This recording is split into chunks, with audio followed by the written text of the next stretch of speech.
Hi friends, kitchen कट्टा ह्या आपल्या यूट्यूब चॅनलवर आपल्या सर्वांचं खूप खूप मनापासून स्वागत. आज आपण बनवतो आहे कलिंगड हलवा, वॉटरमेलन हलवा.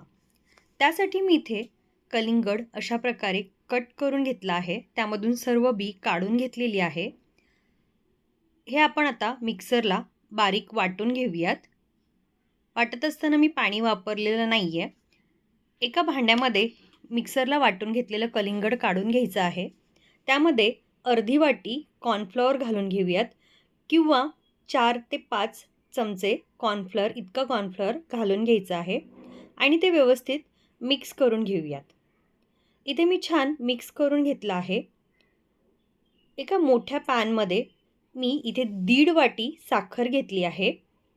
अर्धी वाटी कॉर्नफ्लॉवर त्याला मी इथे 1.5 वाटी साखर घेतली आहे आणि 1 वाटी पाणी घेतलेलं आहे. ही छान साखर वितळून घेऊयात आपण आणि पाणी थोडंसं आटू द्यायचं आहे. पाहू शकता पाणी थोडंसं आटलेलं आहे. एक 5 मिनिटं लागलेली आहेत. त्यामध्ये आपण हे जे बॅटर बनवून घेतलं आहे कॉर्नफ्लॉवर आणि वॉटरमेलनचं ते घालून घेऊयात.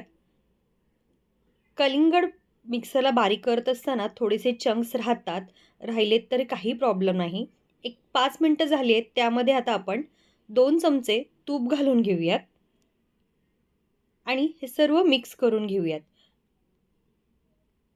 हा पूर्ण हलवा बनवत असताना आपल्याला सतत हे मिक्स करत राहावं लागणार आहे. ह्यामध्ये आपण 1 चमचा मगज घालून घेतला आहे. जर तुमच्याकडे मगज नसेल तर तुम्ही इथे बारीक काजू किंवा बदामसुद्धा बारीक कापून घालू शकता. पाहू शकता कन्सिस्टन्सी कशी चेंज होत आहे आणि कलरसुद्धा बदलत आहे. 2 चमचे इथे मी तूप घालून घेते आहे.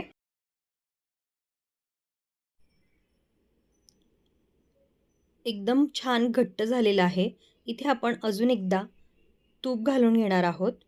मी इथे 3 वेळेस तूप घातलं आहे.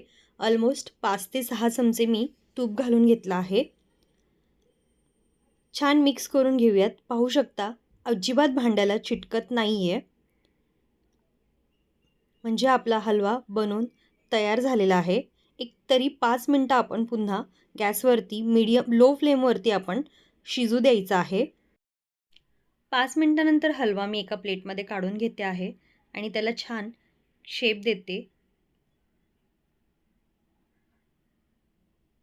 अशा प्रकारे या स्पूनने यूज करून छान त्याचं टेक्स्चर क्लिअर करून घेतलं आहे. त्यावरती आपण बारीक कापून घेतलेली काजू घालून घेऊयात. एक 2 तासासाठी आपण हा हलवा साईडला ठेवून द्यायचा आहे. 2 तास झाले आहेत. हलवा छान सेट झाला आहे. आता आपण त्याचे काप करूयात. मी नॉर्मल सुरी घेतली आहे. त्याला काही तेल वगैरे काही यूज केलेलं नाही आहे. छान मी स्क्वेअर शेप करून घेतले आहेत.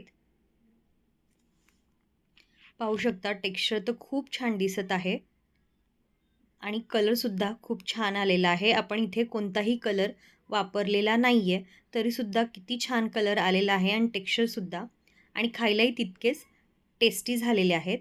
तुम्हाला ही माझी रेसिपी कशी वाटली नक्की कळवा आणि माझ्या चॅनलला सबस्क्राईब करा. पुन्हा भेटूया अशाच एका नवीन रेसिपी.